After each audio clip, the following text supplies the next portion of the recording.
സംഘർഷം രൂക്ഷമായ മണിപ്പൂരിൽ 5 ദിവസത്തേക്ക് ഇന്റർനെറ്റ് സേവനം റദ്ദാക്കി. വിദ്വേഷ പരാമർശങ്ങളും വീഡിയോകളും സമൂഹ മാധ്യമങ്ങളിലൂടെ പ്രചരിപ്പിക്കുന്നത് ക്രമസമാധാന പ്രശ്നങ്ങൾക്ക് കാരണമാകുന്നുവെന്ന് ചൂണ്ടിക്കാട്ടിയാണ് നടപടി. ആഭ്യന്തര വകുപ്പാണ് ഇത് സംബന്ധിച്ച ഉത്തരവ് പുറപ്പെടുവിച്ചത്. ഇന്നു മുതൽ സെപ്റ്റംബർ 15 വൈകിട്ട് 3 വരെയാണ് സേവനം നിർത്തിവെക്കുക എന്ന് സർക്കാർ പുറത്തിറക്കിയ ഉത്തരവിൽ പറയുന്നു. മണിപ്പൂരിൽ വ്യാഴാഴ്ച വരെ സ്കൂളുകൾ തുറന്നു പ്രവർത്തിക്കില്ലെന്ന് വിദ്യാഭ്യാസ വകുപ്പ് അറിയിച്ചു. സംസ്ഥാനത്തെ സംഘർഷഭരിതമായ അവസ്ഥ കണക്കിലെടുത്ത് കഴിഞ്ഞ ശനിയാഴ്ച മുതൽ സ്കൂളുകൾ അടഞ്ഞുകിടക്കുകയാണ്. ചൊവ്വാഴ്ച ഇംഫാലിൽ കർഫ്യൂ ഏർപ്പെടുത്തിയിരുന്നു. മണിപ്പൂരിൽ കുക്കി മെയ്തൈ വംശജർ തമ്മിൽ കഴിഞ്ഞ 1 വർഷത്തോളമായി സംഘർഷം തുടരുകയാണ്. കഴിഞ്ഞ ആഴ്ച നടന്ന സംഘർഷത്തിൽ മാത്രം 11 പേരാണ് കൊല്ലപ്പെട്ടത്.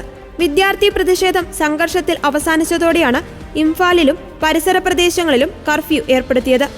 കലാപകാരികൾക്കെതിരെ നടപടിയെടുക്കണമെന്നാവശ്യപ്പെട്ടായിരുന്നു പ്രതിഷേധം. അതിനിടെ സംസ്ഥാനത്തെ സുരക്ഷാ ഉപദേഷ്ടാവിനെ മാറ്റണമെന്ന് ആവശ്യപ്പെട്ട് all India Manipur students association നടത്തിയ പ്രതിഷേധം വ്യാപക സംഘർഷത്തിന് ഇടയാക്കിയിരുന്നു. ഇംഫാലിൽ വിദ്യാർത്ഥികൾ നടത്തിയ മാർച്ചിലും വൻ സംഘർഷമുണ്ടായിരുന്നു.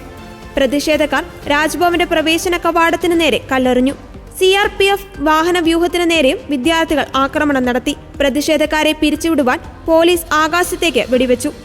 തൗബാലിലെ ജില്ലാ ആസ്ഥാനത്ത് ദേശീയ പതാക മാറ്റി മെയ്തൈ പതാക പ്രതിഷേധക്കാർ ഉയർത്തി. മെയ്തൈ മേഖലകളിൽ നടന്ന ഡ്രോൺ ആക്രമണത്തിൽ നടപടിയെടുക്കാതെ പ്രതിഷേധം അവസാനിപ്പിക്കില്ലെന്നാണ് വിദ്യാർത്ഥി സംഘടനകളുടെ തീരുമാനം. സമരം നടത്തുന്ന വിദ്യാർത്ഥികളുമായി മുഖ്യമന്ത്രി ബീരേൻ സിംഗ് കൂടിക്കാഴ്ച നടത്തിയിരുന്നു. ഇതിനിടെ സുക്നു മേഖലയിൽ ഇന്നലെ വീണ്ടും വെടിവെപ്പുണ്ടായി. സംഘർഷം നേരിടാൻ സുരക്ഷാ സേനകളുടെ സംയുക്ത നീക്കം വേണമെന്ന് മുഖ്യമന്ത്രി ഇന്നലെ ആവശ്യപ്പെട്ടിരുന്നു.